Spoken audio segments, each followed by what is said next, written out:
Thank you for listening to a nighttime adventure bedtime story from nighttimeadventures.com. Visit our website to view hundreds of exciting bedtime stories for children of all ages.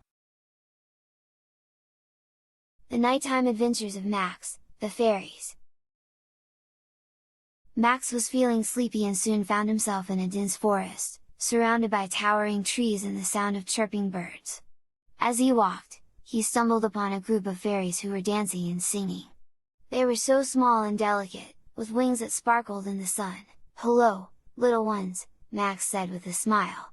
"What are you all up to?" The fairies looked at him with surprise, but then smiled back at him. "We are celebrating the arrival of spring," one of them said. "Would you like to join us?" Max was thrilled at the invitation and joined the fairies in their celebration. He danced with them, played with them, and even learned a few fairy songs. He couldn't believe how magical everything was. As the night drew on, the fairies began to tire. Max knew it was time for him to go back home.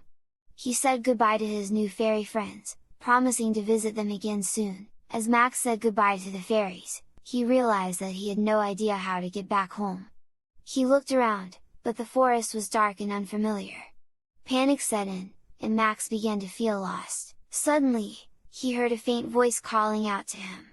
"Max! Max! Over here!" Max turned around and saw a bright light in the distance. He ran towards it and saw a friendly-looking owl perched on a branch. "Hello, Max," the owl said.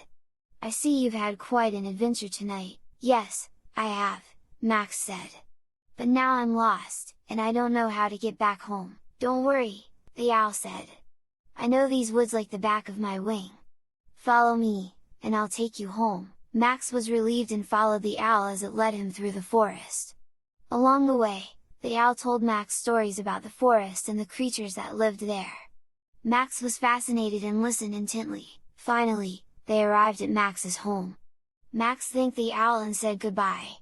As he climbed into bed, he knew that he had just experienced an adventure he would never forget. As he closed his eyes, he began to dream about all the exciting adventures he would have with his new fairy friends.